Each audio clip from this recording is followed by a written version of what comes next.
Good morning, YouTubers, friends, followers, but mainly my subscribers. Thank you very much for continuing to support this channel and helping it grow and succeed. Right, last night again, more emails coming in, which is great. Lots going on actually. Just for those that aren't aware, I will be doing a live video with a individual who I rate very, very highly, who's connected to many generals and people in the armed forces, and I'll be talking about a delicate topic to do with NATO, to do with the European Union, EU defence, and what's been happening while we've all been distracted. There's that much going on in the world right now with the likes of Ukraine, with the likes of Russia, with the likes of the energy prices, with what's happening with politicians, with what's happening with the PPE and the mask and the COVID, and then you've got Harry and Meghan, you've got the fallout in the media. I mean, so there's so much at the minute happening to distract us that our government have been playing games behind our back. And yeah, I'll be live at 2 p.m. talking about that today, and it's going to be shocking, but there we go. Right, what else is happening? What else is happening? Paul Burrell. I have to mention him. For those who don't know, Paul Burrell used to be Lady Diana butler and looked after her and did a lot. He was she confided in him. Well, he's now come out and said that he feels hurt and betrayed and disgusted. In fact, he cried when he seen that young Harry had decided to call him despicable and actually give him a real bad go in the book. He doesn't understand why Harry did it. Of course he doesn't. Harry doesn't need excuses. But he's saying he wrote his book which painted Princess Diana, Lady Diana, it painted her and the Queen Mother in a good light. He's got fond memories of the boys growing up. In fact, his own boys used to play with Harry and Wills, and he thought he had a good relationship there. In fact, he had to go through a couple of years of being accused of theft and stealing personal possessions, which the Queen eventually signed that off to say, no, he didn't take anything. The things that he does have were given to him for safekeeping for Diana. And he got away with that. Got away with that. That was then crushed. And he says he was left with nothing. He was skint. He was about to go into bankruptcy. He had to sell lots of things in the home. And him writing his book, his memoir, actually cleared a lot of his family's debts. And he wrote that book himself from a place of despair and bankruptcy to try and lift his family up. He says, whereas Harry has written his book from a place of privileged, extreme privileged, where he's already rich, and he's done that there to have a go at people. So that's what he's saying. There we go. Now, I know and you know that I always criticise certain things. Over the last couple of days, I've criticised... I don't criticise the nurses in the NHS because I know they work extremely hard. I always criticise the people on the top corridor because I think they don't work hard and they exploit the nurses below them. And I've been quite critical about teachers. I'll talk about that later. But the one thing that I am critical about is the police, especially the Metropolitan Police. There's now stories coming out today that the Metropolitan Police in London are a spent force. They are disloyal. They don't have Londoners' own good interests at heart. In fact, 90% of cases and crimes in London are going unsolved. I believe the bureaucracy in the police in London is too much to handle, and police officers aren't doing their job correctly. In fact, there's always something coming out. There's now a guy coming out who's being dubbed as the Monster, a serving Metropolitan police officer. Probably not serving today. However, he exploited his position. He raped women. He would use his handcuffs and even get his gun out to exploit women. That's a serving police officer in the Metropolitan Police in London.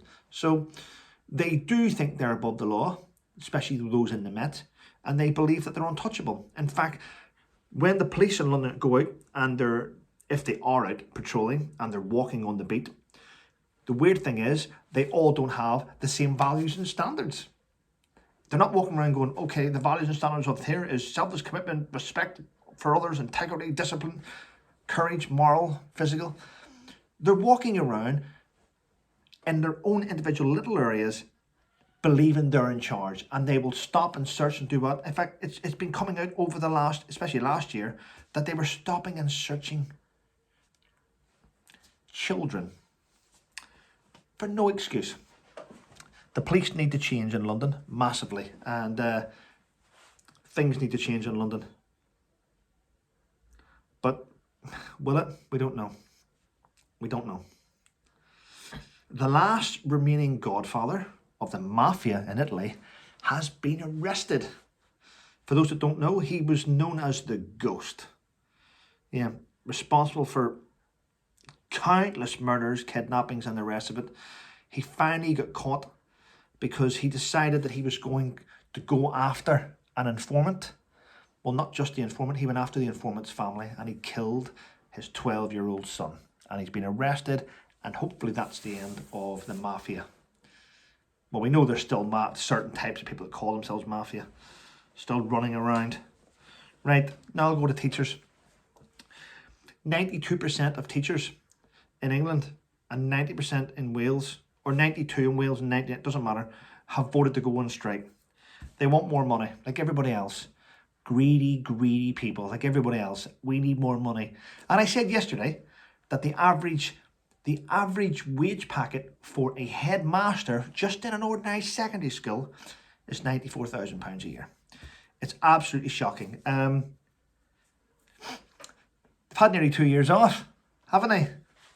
In fact, you know what pissed me off? Whenever I took my son back to school, not the school he's in now, but his previous school, he's now in high school.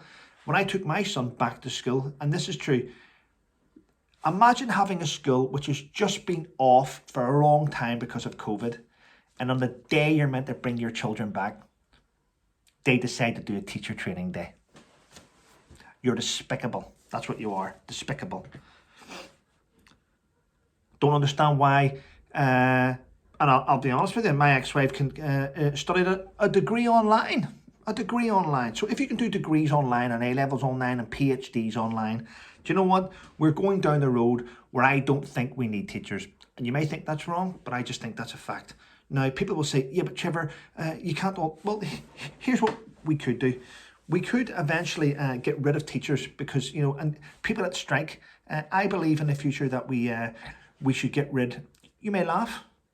You already go shopping in shopping centres and there's cashless tills. Yes, I know it's always a pain in the ass, but if that's what people want, then you know what? Let's do it. You do not need a trained driver. That can be done now by computer. So we can get rid of trained drivers, get rid of them. You'll always need nurses and things, but I believe that you could teach at home, homeschool. When it comes to certain like exams, all the kids are homeschooled, go to a central point and they sit down and they go through the test together, and then all the stuff's collected in, and that way you can see that kids don't cheat. But it's got to the stage now where I'm just sick and tired of the bullying tactics of people in the sectors. Money. It's all about. It's not about the welfare of the children, is it? It's not about the There's no ethics involved there. It's just greed. Oh, and let me get this right. What's the first day? I've got notes here. So the strike days will be February the 1st, February the 14th, Valentine's Day. Very, very appropriate for the teachers in it. They can go out for that night with their partners. So Valentine's Day, they're going to be striking that day. The 28th of February is another day. That's payday, so they'll want that day off, won't they? What else? March the 1st and March the 2nd. Yeah, long weekend. Yeah. So it's to suit them. It's not to suit the kids. Not to suit the kids. No. Oh, and the 15th and 16th of March. So just put those dates in your diary. You know, you may have to take time off work and lose money again, or find some sort of a babysitter to look after your children. Yeah, if you do want to go to work. Yeah.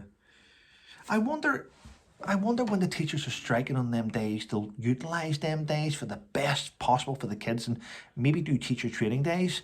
So whenever kids do get back to school, it's not like, oh, well, we're off on Monday because teacher training day again.